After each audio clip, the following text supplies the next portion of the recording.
Guys, welcome to another episode of the Ripple Effect Podcast. I am your host, Steve Harper, and I am smiling because I know what you are about to go through, what you're about to experience.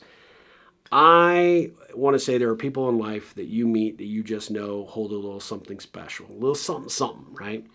I met Miss Sasha Grinshpun over 20 years ago. We were both attending an entrepreneur event called Bootstrap Austin at the time. Just to give you a little glimpse into who Steve was back then, lacked confidence, lacked belief, didn't really think he belonged. And here I was in a room full of amazing entrepreneurs, and Miss Sasha and I end up tapping shoulders and striking up a conversation. She was brilliant. And from the moment she started talking, I knew that I was out of my depth immediately.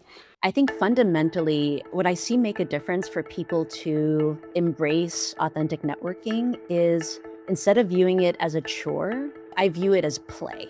The way that I am looking at AI, I feel like I'm starting kindergarten again. Like with all of the curiosity of a 5-year-old, but with all of the knowledge of a 50-year-old. When you're learning something new in a way that's really driven by curiosity, it's just a different way of being in the world. And when I go to all these things, people are so bad at their pitches. Like they're so bad at their pitches. And pitches like by itself sounds very salesy, but genuinely, you want people to know who you are and what you do like very quickly. But she had such a warm and inviting personality, and she's just such a kind-hearted individual that I am pretty sure she felt that uncomfortableness and would not let me go. We ended up having such a great conversation. I remember it to this day. We stayed in contact even after she relocated to California. And we've stayed tangentially in each other's lives thanks to the advent of LinkedIn all these years. But when she agreed to be on the Ripple Effect podcast, I was blown away. I first wanted to interview her because she started posting these things in LinkedIn about these hackathons she was attending. Now, Sasha is not a technologist. She's not necessarily in the technology space. So I was curious because as an executive coach, like what is motivating and driving you? There's so many lessons that can be learned to help you in so many different aspects of your career that these hackathons present opportunities to really understand and grow from a different angle, a different lens, a different perspective. What I admire about Sasha is that when she goes in, she goes all in. And she is 100% committed to whatever she is putting her time and energy towards. And I knew that if she was doing it, then there was probably something I should be paying attention to, and I should be gaining more knowledge and experience. She is really enamored with AI and what the possibilities are. She's using those tools, those capabilities, and the things that she's learning through being in these circles with amazing individuals doing amazing work, not just through her executive coaching, but also through these hackathons that I just wanted to know more. And although our conversation took a few different turns when we did it, I was buzzing after this. I got to be honest. I'm like, why in the hell have I not been like more assertive and engaged with her? Because she is a brilliant, brilliant resource that I would honestly like to tap into that every single week. She's that good. I can see why she is such a in-demand coach. She is just one of the coolest people that you're ever going to have the luxury of meeting. And I am so grateful that we got to get her for the Ripple Effect podcast. She was amazing. And I believe that you guys are going to learn that when you go through this show as well. So whether you're on video, seeing this through the YouTube channel, or you're catching this through any of the audio platforms, let me first and foremost thank you for being here. And I will encourage you to go through this episode twice at minimum. First time, just listen with your ears and your heart, and you're going to see what I see in Sasha. Second time, go and have your Ripple Connection journal at the ready and be prepared to take notes. Now, that could be the offline one or it could be the online one that I've done. So, I'd probably beat a dead horse there. But, if you don't know what I'm talking about, go to ripplecentral.com and you'll figure it out pretty quickly. But really, at the end of the day, there are nuggets to be learned and to be gained from this interview. And I am so grateful that she agreed to do this. Our conversation was so dynamic that I have to break this into 2 episodes because our conversation went on much longer than either of us anticipated, but it was that much fun, and I can't wait for the next one. So I have pined on long enough. I want you to now meet Sasha Grinshpun and see what I see in her, because man, you want to talk about an amazing, amazing person. Let's dive into this interview with Sasha.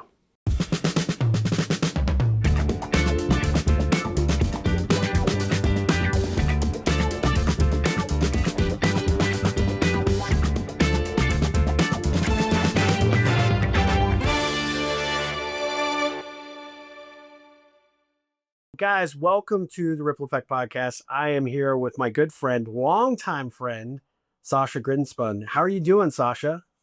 Life is good. I'm enjoying a sunny day in the heart of Silicon Valley, per usual. So it's great. You Life guys, is good. yeah, you guys have the best weather in Silicon Valley. Why? Is that why you chose to move there so many years ago, or it just feels like every time I'm out there, it's like it's just a happy place. Well, you bring the good weather, Steve. So I think that's part of it. You're a good luck charm, but also, I mean, the reason we moved out, I remember we brought our youngest daughter home from the hospital, literally crossed the threshold into our house. And my husband got a phone call with an offer to work at Google, literally the day we brought her home from the hospital. Wow. But it was also, a great time for me to launch my coaching practice. So I've been doing it now. This little baby that went through the threshold when daddy got a Google offer is a freshman studying AI at Penn. So we've been here, if you do the math, for 19 years. Um, and it's been Mackerel. great. Oh, I do miss Austin. So Yeah. Austin still has my heart. But yeah, this is it's really fascinating being here, and I always love when folks visit, and I'm getting further embedded in the sort of AI entrepreneurship ecosystem, Yep. and I'm always meeting, especially like younger folks that are coming in from all around the world, and they always tell me like the energy here is just like they all want to move here. Yeah. Like, their teams don't move fast enough, and they're like, I every time I go here a week, it's like dog years. A week here is like a month anywhere else. That So, anyway. I love that area. I've been out there a number of times, and I can't believe that you and I have not connected. So the next time I'm out there, I'm gonna take you and your husband out to dinner, and let's just hang, because it's been way too long. But for my audience, Sasha and I feel like we're really familiar with one another, because believe it or not, we were back in the kind of our origin story. It was we were both got connected. We were both active in an organization called Bootstrap Austin way back in the day. Obviously, before you moved to Silicon Valley, and I got to be honest with you. You are one of the coolest people I met through that group, and you intimidated the hell out of me because you are so No, I don't smart. believe that for a Oh, millisecond. absolutely. Like, I was always intrigued to talk to you, but I was also a little bit intimidated because you've always struck me as somebody that has their hands on many different pulses, and you are always just your whole pedigree, which we'll get into here in just a second, but just your overall aura of being so, I mean, you're just wicked ass smart. And I was always very, very impressed with you. And I was so sad when you guys moved, but I'm grateful that thanks to social platforms like Facebook and LinkedIn and the different technologies that have come up in that time period, that we've been able to stay connected, but probably not rippling as much as we should. So we're gonna have to change that, which is starting here with this podcast, right? But Absolutely. yeah, you just really, really are an impressive individual, and I'm very, very honored you agreed to be on the show. Well, Steve, the feeling is, enormously mutual. I think one thing the thing that I feel like we're glazing each other as the kids say, but genuinely, I think, the thing that really stands out for me, the way that you approach, coaching is the way that I think everyone should be approaching relationships. There's this, like, you give, give, give, give, give, and then everything else flows from that. And your ability to create these like interconnected webs of goodness and let's support one another. It's incredibly inspirational. So I hope you understand how mutual this feeling is. Ah, well, the we could just end the episode right there. Thank you so much. Mic I'm drop. completely honored. I appreciate that so much. And I really I do appreciate those very, very kind words. I don't know that I necessarily live up to that on a daily basis, but I will try. I really I do feel like you and I understood the connecting thing pretty early. We also understood that in nothing against any of the folks that we knew in the bootstrap days, but everybody was so committed and focused on what they were selling or new startup or whatever. And where I felt like I really appreciated you the most was we didn't actually talk about what we were working on. We talked about, hey, getting to know each other and getting acquainted and where can we support one another and what can we do to become, business friends first, but then personal friends second. And that part I really loved and was so bummed when you moved. But I know you and I had a couple of calls after you left, and we've maintained that. But it's kind of interesting with the advent of all the technology and where life has led us in the last 19 years. Uh, when you go to like a networking function or an organized event, I know you've been doing a number of hackathons as of late, which is kind of what like Yeah. kind of piqued my interest in trying to get this thing scheduled. Where do you think we are now in terms of the business climate about connecting and engaging? Is it still very much, hey, I got to have my elevator pitch and I've got to come in and, do the whole hard, kind of presentation to people to validate, my place and my standing being in this group or part of this organization? Or do you feel like it's adjusted a little bit? Now, let me just clarify. The reason I ask that is you're in the community of tech in that space. You don't get a lot of people's attention if you don't have something significant to offer or you're not working on the new cool thing. How is it, evolved in your space to see how people connect in today's climate? Is it still very much product or service focused and the pitch focused, or are people starting to recognize in order to get the good conversations going that they need to do what you and I did so long ago? As always, the answer is it's complicated or it depends. That's a great answer. It Um, applies.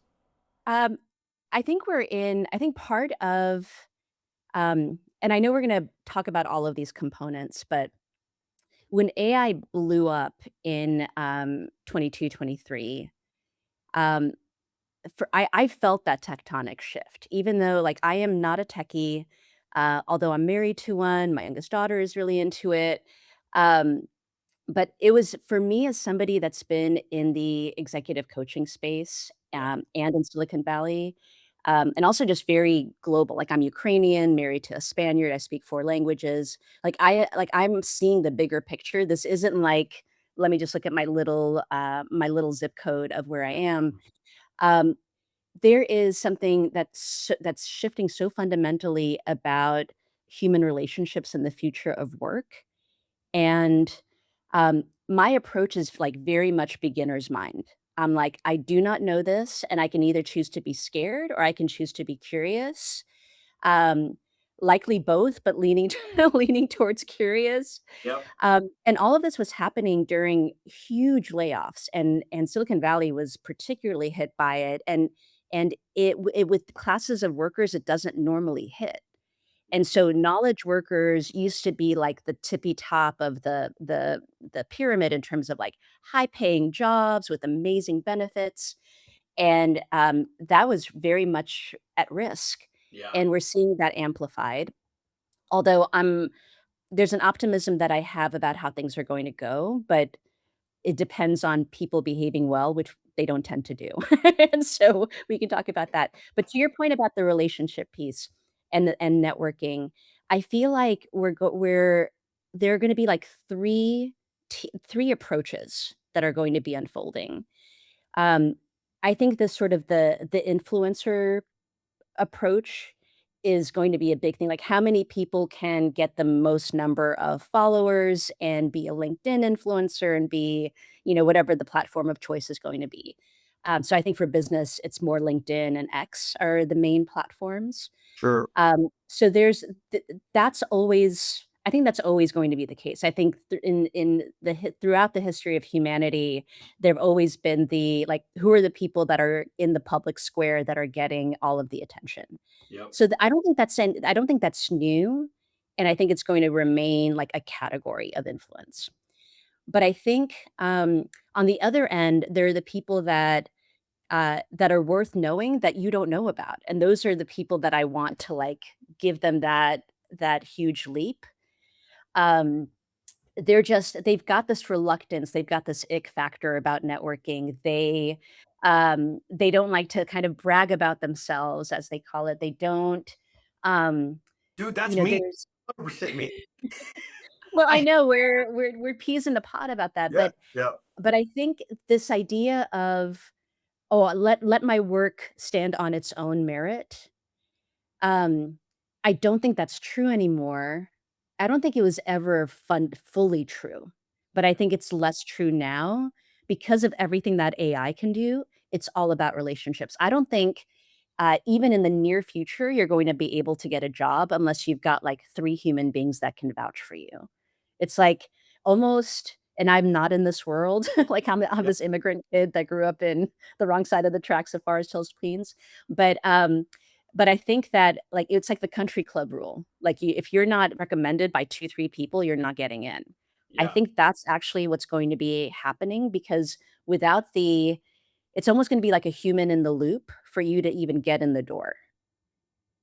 yeah, And, so that's where I'm seeing things. I feel like that relational piece, um, that idea of, like, relational intelligence is really a big deal. That's sort of where all of my focus is in terms of, like, when I'm not working with clients and when I'm thinking about the kind of, content I wanna put out in the world and the kinds of conversations that I'm having, and even in my approach with my clients.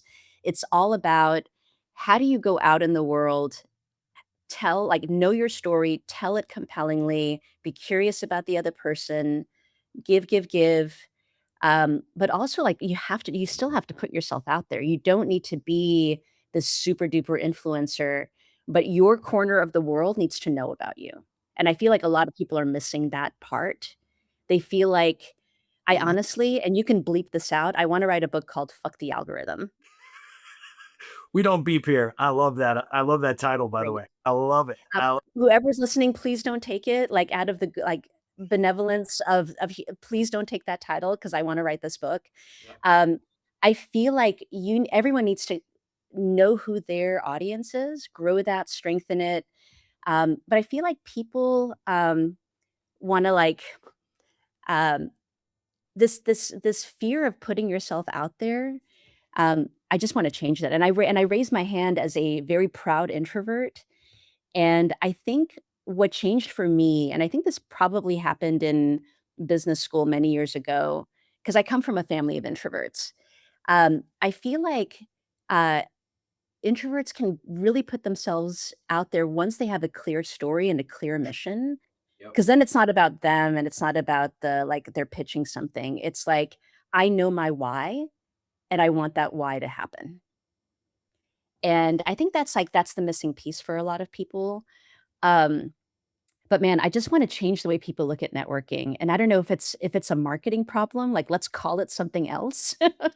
But, I mean, Steve, this is what you've been doing for decades, so you know this. I'm preaching to the choir here, but I know we're talking to a larger audience, but I think that there's a way that you can turn down the anxiety and the ick factor by you have to know who you are, but I think, like, gamifying it Yeah. is, like, the best thing, and I can give you some examples, but I wanna pass the mic back to you in case you have any questions on what I I've have shared. lots of questions. I want to come back and you touched on those two based on the way that you look at. What's the third though? When you look at it from you said there were three kind of ways that you're looking at how this Yeah. breaks down. So Yeah, the third are the people that don't put any gas in the tank on this. The third are the folks that, they're like, "Oh, my work should just speak for itself," or, "This Yeah. networking thing is BS." Like, you know, it's for a different type of like, I'm not that kind of person that I'm not a networks. salesperson. I'm not the business development. That's somebody else's job. Or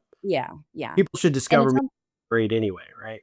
Yeah, like, they'll come to me. I'm like, "No, no, no. No, No one is coming to or you." especially now. Yeah, Especially now. Like, I think that category, it could sort of, like, eke its way through life, that for the people that choose that approach, it's just not a viable approach anymore. I don't think it ever was a strong approach, Right. but it was passable. It's no longer passable. Like, Yeah. you either have to go the influencer route, which is not the way that I approach networking, but right. 3 cheers for the folks that have nailed that formula. I don't think that's most people. I don't think that should be most people. I've seen a lot of coaches try to do that and very unsuccessfully.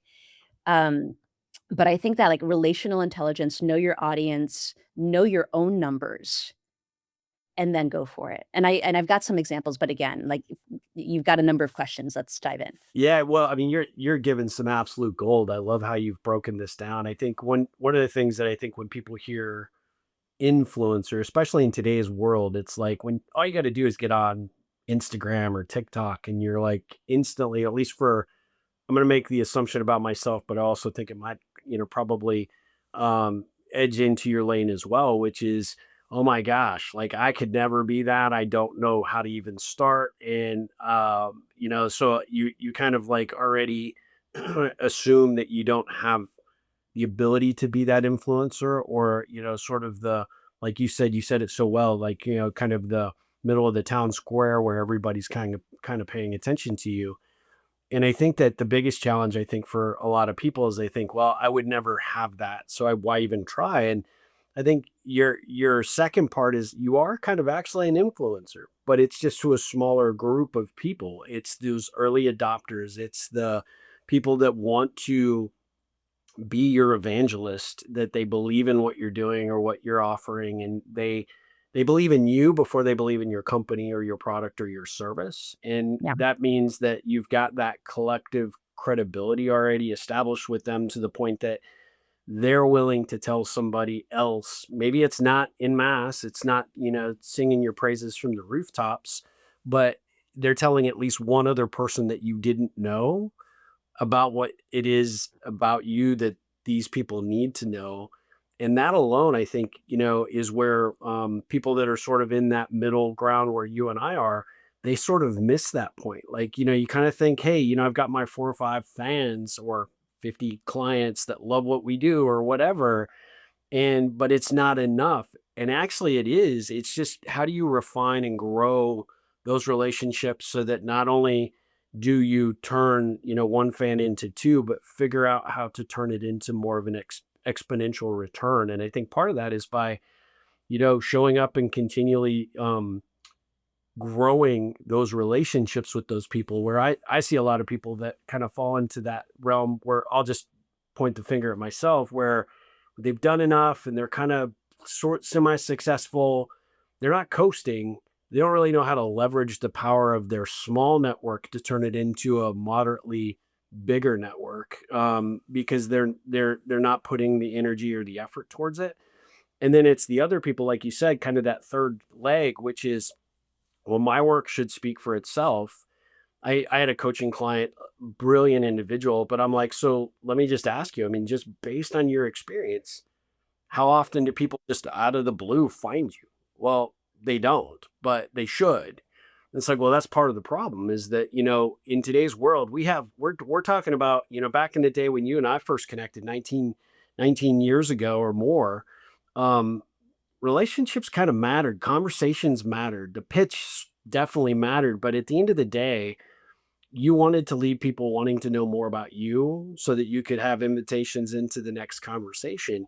But if you're not even having any conversations whatsoever, you get steamrolled today, right? Because at the end of the day, nobody has the attention span to actually actively go look or seek out somebody who's sitting in a corner doing brilliant work but not promoting or not doing anything. That person is going to continually suffer. And I tend to vacillate between, sort of that middle option and that option, thinking, gosh, why can't people figure it out? Well, if you're not talking about it and you're not cultivating or building relationships to help cultivate that, then you're gonna die on the vine. And then Yeah. you get super frustrated. So I guess one of the questions I'd ask you is when you find conversations with clients or, the folks that you would like to work with, and do you normally try to quantify where do they fall within that realm? Are they in role one, two, or three? And then from there, do you adjust your coaching strategies to help bring more of who they need to offer out into the world, but maybe do it in a way that either overcomes or aligns better with kind of how they've been doing it up to that point? How do you get engaged in that conversation with the folks that you work with so that you can help them find and discover their brilliance to share with the world? That's a great question, Steve. So my approach is very like I don't necessarily categorize it in that way because the folks that I work with, they tend to be in that first bucket where they're like people should just find me, Yep. or they're First, but allergic to networking. already the influencer or on the opposite side? On Just the to opposite on okay. the opposite Or side. okay. Um, I feel like there are so the folks that I work with tend to be in this continuum of they tend to have actually really amazing networks, right? So I work with a lot of folks that have like really great pedigrees. They work with great companies, um, and they've underleveraged their network. and um, but increasingly, like I'm working with folks that also need to expand their network, and frankly, all of us need to have this idea of like a T-shaped approach where you're Mhm. nurturing the folks that are already there, but you keep expanding. Yeah. So everyone needs to have that sort of T-shaped approach. Um, when I work with people, I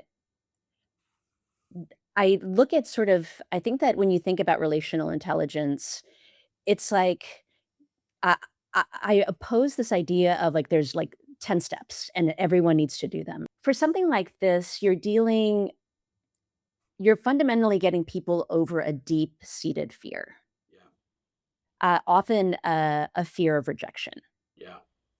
and abandonment. I mean, I feel like we're getting into, like, the telenovela portion of the podcast. The evil twin arises and, you know, destroys the marriage. No, but there is Why is she so a much more handsome than me? That's what I want to know. but, um but I think that I mean, there are very old stories that people are telling themselves about why they're not putting themselves out there. Yeah. Now this idea of, like, what's the right version of putting yourself out there, that's the work that I do with them. But there is this initial part of, like, getting them to understand, um, that they're actually depriving the world of something amazing, Yeah. and, that's actually an equally terrible thing, and so they're better off picking the thing that delivers incredible whatever their superpower or powers are. So that's like an initial leap. But then there's the approach like, okay, I'm buying into what you're selling me, Sasha. I do like relational intelligence. I get it. I need to do this. Now, how?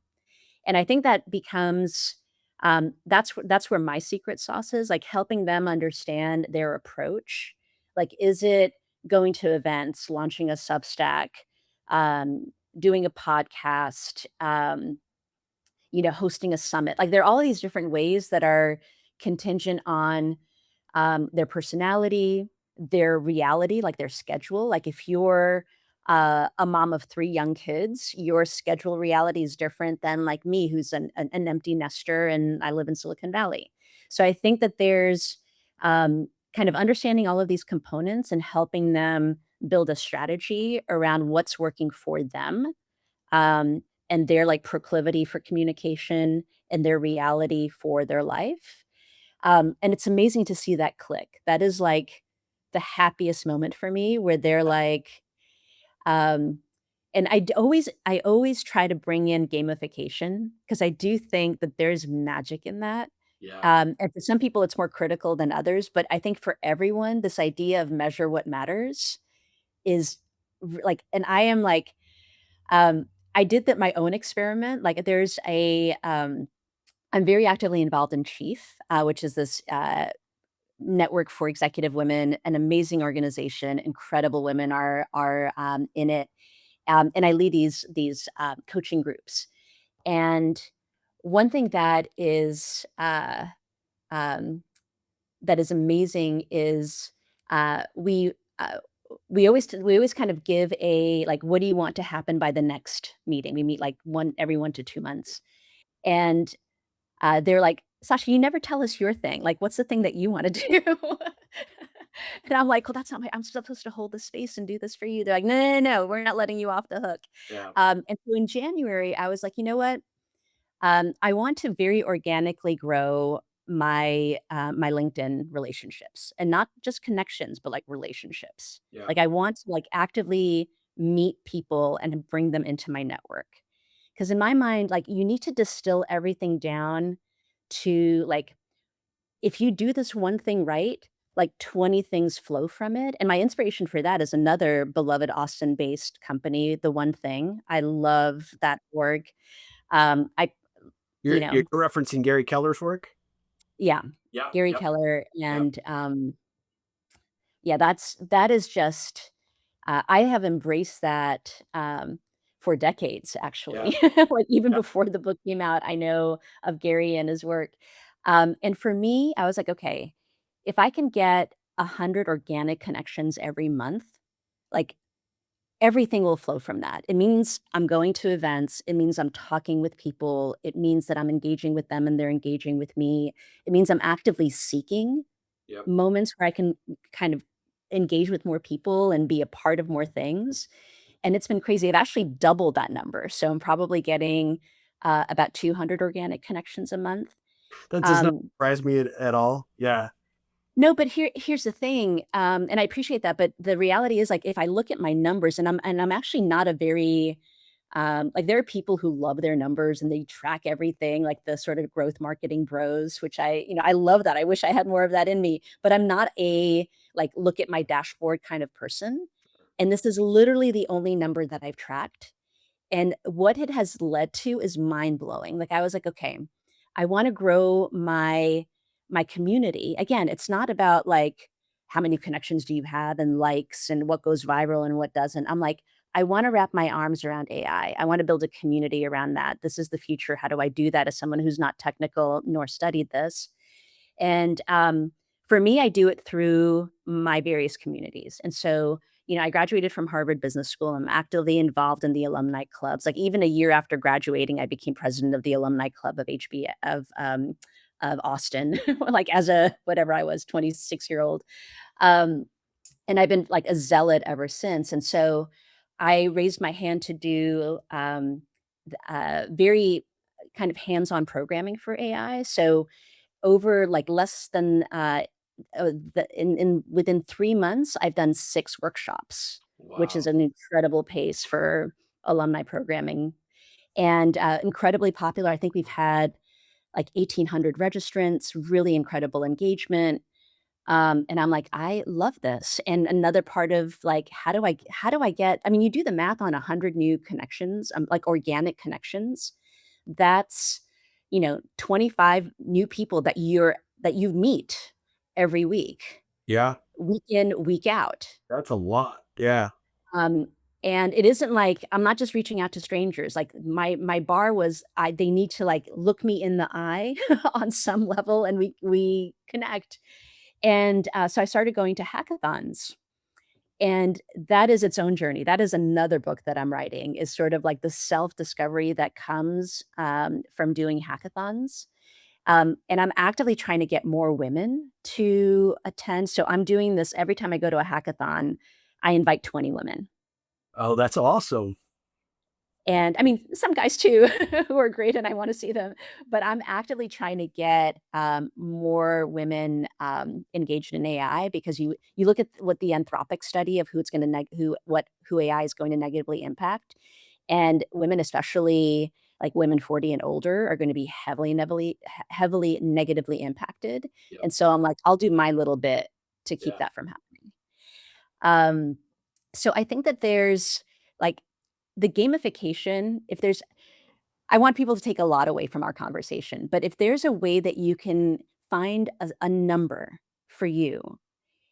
So for me, it was like 100 new connections a month, and that gave me flexibility where if I have, like, a weird week, or I'm traveling, or, like, if I get 100 a month, I'm good, and I've actually doubled it starting in January. So that was my number. Before I did this 100 LinkedIn connections, I had a 5 reach outs a day. Okay. And again, if I had a bad day, I'd be like a reach out could be like happy birthday on Facebook. Like if I had a reach out is, or if I hear about an event, even if I'm not going to it, I'll be like, there's this great event. I know that you're raising money for your startup, or you're looking for work, or this is your space. So there was never a reason to not hit my number. Like it wasn't like this crazy challenging number to hit. Um, and it gets to this idea of, like, if you can consistently, like, check off the streak. This is like bringing Duolingo, Yeah. like a Yeah. Duolingo approach. Like, what can you do where you can get your streak? Like, I forget what it is in Duolingo. Like, do you have to do, like, 1 lesson and you get your check mark, and the lesson could be, like, a few minutes? Yeah. I wanna encourage everybody, like, if to come up with something that can be a streak that isn't crazy, because that's not sustainable, that relates to relational, like, building your relationships, whether it's deepening the ones you already have or expanding it, and making sure that you can check that box off. I So I that's my love that. recommendation. That mindset, and you and I are very similar in that regard. I want to I want to be cognizant of something because I think people have heard me say it either on my prior videos or see me speak or talking specific about the number. What you're doing is not being um you're not list building, you're not just going out and spamming, people to hit the number. You're legitimately making a conscious inroad to get to know 25 people a week, 100 people a month, 1200 at the end of the year, and not because, hey, just because I want to build my network out to be so massive that there's I know anybody and everybody. It's I want to know the right people doing the right things, and I want to set that as an example, and you're doing it because that is driving better outcomes and better results and leading to great A connections and B, hopefully the development of really strong relationships. And you see, and the reason I wanted to point that out is because I think a lot of people will be like, oh, wait a sec, is that how I do it? You have to have intention behind it. Sasha definitely has the intention. You are committed to, like, I'm not just going and picking some rando. I legitimately have to have a reason to have that person because I'm inviting them into my network. I'm inviting them into one of my only most powerful resources that I own, aside from my house, my car, my that is an asset that I can literally take anywhere I go, anywhere in the world. And you're building a network of true value because you know the people that are in there because you actually know the people that are in there. And I love that. It's not about just getting 1,000 people on your network or into your LinkedIn. It's about literally having the right 1,200 a year and building and growing from there. Because if you think about just the power of that, and it's something that I think that I talk a lot about is that you can either look at the people that are in your network as either a faceless name. You're like, I don't really know who they are or why they're in there, or I've got 10,000 people in my network, but I don't know any of them. Or I can confidently say that I could pick up the phone and call or reach out via email to these individuals and they will respond because there's that mutual value that has been generated and created. And you've got, whether it's a connection, and this is the way I frame it. I'll be curious to see what you say, but I always tell people there's a difference between an acquaintance and a connection. Acquaintance is someone that we kind of maybe met at an event, but we didn't really spend any time getting to know each other. I don't know one connection point that I could call out of the blue about who that person is. Once you've sort of established like a baseline and you build a connection, then the goal is to build it into a trusted connection. It's somebody that I kind of understand what they're doing, what's motivating and exciting to them, where their passion or where their drive is. And I actually want to contribute if I can, right? And that could be opening a door, that could be being, a subject matter expert for them, or just being a resource to you know, lend a shoulder to cry on or another set of ears to hear their idea. And from there, that's where you build a relationship with that person, and that relationship evolves. But really, the ultimate goal is to make it a trusted relationship. They be there for you anytime, anywhere, you just tell me when, right? And those are the kinds of ways that I look at it. I love the fact that you are so committed to doing this. And then as you're experiencing this, you're bringing those 20 women to say, look, you need to understand about AI. You need to come experience this. And I can see, and what I want my audience to definitely hear is you're going to these hackathons and you're not a coder. I'm not a coder, but the whole hackathon environment offers so much value to learn just to see what people are working on and what's happening and the problems that they're trying to attack and solve. There's so much value to you in terms of the not only cementing the connections you've had, but actually investing in the future of those relationships that you bring along with you. Yeah, that's all spot on. I wanna share something because I know that some people are gonna have a negative reaction to the what I call gamification, but it's like, "Oh, that sounds very mechanical. You're trying to hit, like, 100 names, a month." And I actually have a very different way of thinking about it. I think at the heart of how I think about networking, and again, I say this as someone who people keep saying that, like, "There's no way you're an introvert." I'm like, "Well, then you don't understand who introverts are." But they're like, I think the main thing is we are fundamentally social animals. The thing that allows us to take big leaps and allow us to say yes even when we're not certain, and by the way, that's like 98% of the time that we're Mhm. not certain, is when there is trust, and you build Sure. trust with, spending time on relationships. Yep. And, some people who, um, kind of build a great following, like I look at, Ethan Mollick, who teaches at Wharton, and he is like one of my favorite thought leaders on AI because he's looking at it, through a business lens, but he's a nerd at heart. Like he's very geeky about like testing everything. And I say nerd and geek with the Most biggest love in my heart. Like I married a nerd, I am a nerd, my kids are Yep. nerdy, like Yeah. all the love in We my heart. call our own, right? So at the end Yeah. And, he's an influencer and he's got like if I actually asked a friend of mine who at the beginning of my AI journey, like, if I only follow one person, who should I follow? And she's like, Ethan Mollick. So I'm like, do would I aspire to have that level of like, oh, if you want to know about the future of work and relational intelligence and networking, like meaningful, authentic networking, who should you follow? Like, my dream would be for people to say Sasha Grinshpun. yeah. But at the same time, I think because we're fundamentally social animals, because that's the basis of trust, um, but s y y th there's a way that you can kind of do it organically, but still, I feel like, the reason why I lean towards gamification is, like, it just gives you a structure because it's very easy to let, like, the urgent fires of every day, like, put that at the bottom of the list Yeah. because networking is hard, reaching out is hard because, like, I love the no, like, I did sales and business development right after my MBA, and, um, no's are not easy, but I've learned to embrace them. I'm like, the 19th no is gonna get me to the 20th phone call that's gonna be a yes. So I've embraced that fully, but most people have not, and the no's are hard.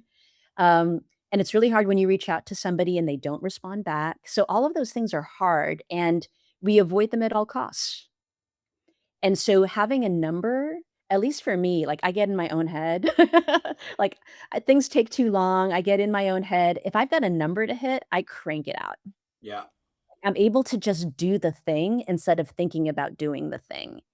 And so I really for people that are like, "Oh, that feels a little, like, robotic to me," or that feels like it's leaning towards, like, a salesy approach, I just want people to understand the gamification allows you to do the hard thing, because without that, it's easy to let it like, it's just not gonna happen.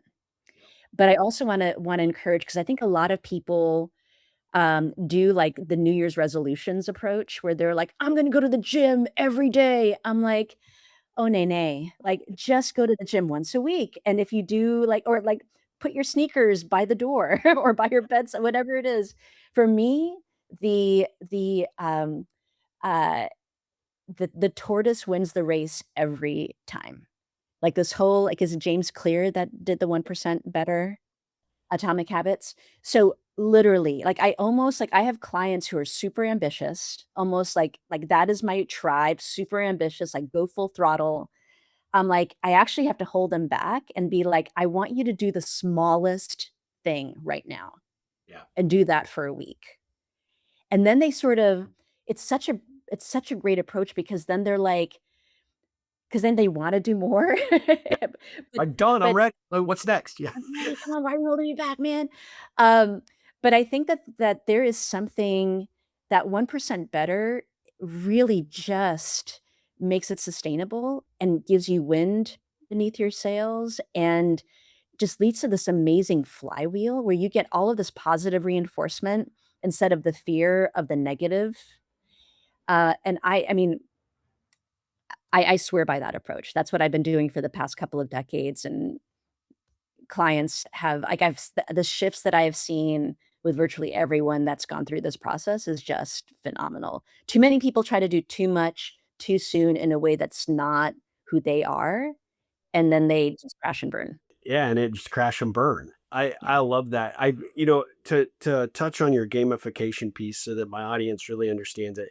Y'all are already gamifying whatever you do in life. You may not recognize it, whether it's the most efficient way to the office, maybe it's if I make this light, right? If I make it through this green light, I'm the day is going to be awesome, right? Or just our feedback we get from our vehicles about whether we're driving efficiently or we're doing the best that we possibly can. I remember the Nissan Leaf was like really the first automaker to really embrace gamification about how well you accelerate, how well you brake, how efficient you are with your trip in terms of gas mileage. These are all things that they would present Nissan Leafs to you to say, "Hey, good job, awesome." And the people that I knew that did it, that didn't really, they weren't gamers, they weren't really in that world. They would strive for those what my COO would call flowers, right? I want my flowers, I want my credit, I want my thing.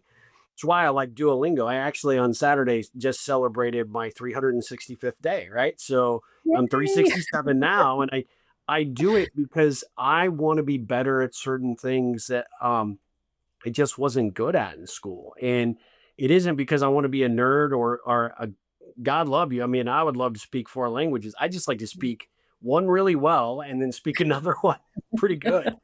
And what I've found is that I got into that, and whether I'm doing Spanish, whether I'm learning Italian, I'm actually started Navajo last week. Why? I have no idea, Wow. but Go because for it. I love but it. then I also tied to math. I hated math as a kid. I was Yeah. told I was stupid from the third grade on when it came to math. And you know what? I was stupid when it came to math because I didn't believe in myself and didn't do it. But now I'm like going through their app on a daily basis and learning now back basic some of the basic things that I didn't get or grasp. And I'm like, I get it now. I understand it. I can get it. Now let's move on to the next challenge, the next thing.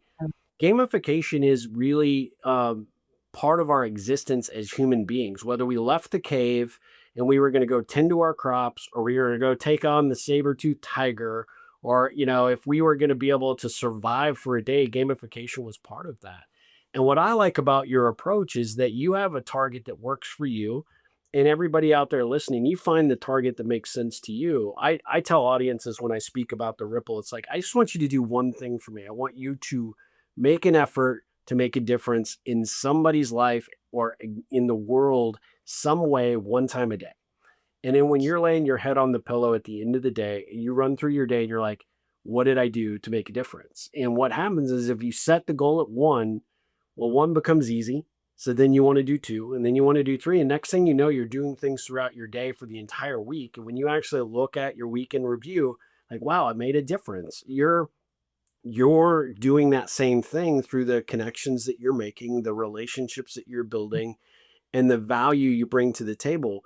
I have no doubt you could like discover the greatest new whatever, right? New product, new service. And if you wanted to launch it, look at how many people would, hey, Sasha, you're awesome. I sign me up. That's the value of what you're doing, even though that's not your ultimate goal or the outcome. That's the power of the present network that you're building. And I'm so for it. I mean, I think what you're doing and how you're doing it is great. And I think if people do think about the gamification piece, there's that challenge to do daily. whatever it might be, whatever you're setting. But we all need that because otherwise it's just another mundane day, right? But if you have a challenge of some form of gamification, whether it's brushing your teeth, oral, like Oral B's got the whole, app that goes to how long you brush your teeth and how well your coverage was. And did I get my, like, bright smile at the end of each session? We're all familiar with it, but not a lot of us are putting it towards how we build relationships or grow our personal or professional networks. And I love that you brought that up. It's just, that's gold right there. And Steve, you're inspiring me to I think there's another kind of concept I want to share with the folks that are listening. I think fundamentally, what I see make a difference for people to embrace authentic networking is instead of viewing it as a chore, it's like I view it as play. Like the Yeah. way that and the way that I am looking at AI, it's basically like, what if I'm like I'm like, I feel like I'm starting kindergarten again. Like with all of the curiosity of a 5-year-old, Yeah. but with all of the knowledge of a 50-year-old. And and it is I can't wipe the smile off my face. I'm like a walking Cheshire cat. People are like, "What is wrong with you?" Like, why are you so damn smiley all the time?" Um, but there is something when you're learning something new in a way that's really driven by curiosity, it's just a different way of being in the world. And when people are like, "Oh," like, when I go to all these things, it's actually very sweet, like, people are so bad at their pitches, like, they're so bad at their pitches, and pitches, like, by itself sounds very salesy, but genuinely, you want people to know who you are and what you do, like, very quickly. And why they should Um, care. Period. Yeah. yeah, and yes, and it really starts from the premise that you've got a lot to give to the world. That's right. Period. Like, period. Whether you're a s you're in a startup or you're looking for work or you're a thought leader trying to get more jobs or you're trying to get on a board, um, there is something there are amazing things that you've got to give to the world. Or you might be figuring out what you want. Like there's a very small part of my portfolio where I'm working with actually the kids of some of the executive coaching clients. And by kids, I mean like people in their 20s that are early career. And all of them are like, I wish I had you when I was when I was in my 20s. And I have them go to networking events, not necessarily with a definitive pitch, but a curiosity pitch. Yeah. Like I'm at a crossroads where I'm looking at these 3 different paths. I'm curious what your point of view is. Or like, I know that this is what you've decided to do. Tell me more about that. Like, you don't have to go and be like, this is what I'm looking for. It could be like, you've done something cool in your life. I'm looking at like I'm that's among my options or like I'd love to know more about your approach, but it's because I'm at a crossroads. You don't have to go with this definitive thing. You could go with like a curiosity pitch. People love to talk about their life and why they made the choices that they made. It is like one of the most powerful pitches that you could make is like, I'm at a crossroads and you are wise. Tell me your story. It's the most powerful thing. And having them see that and having that click, it's awesome.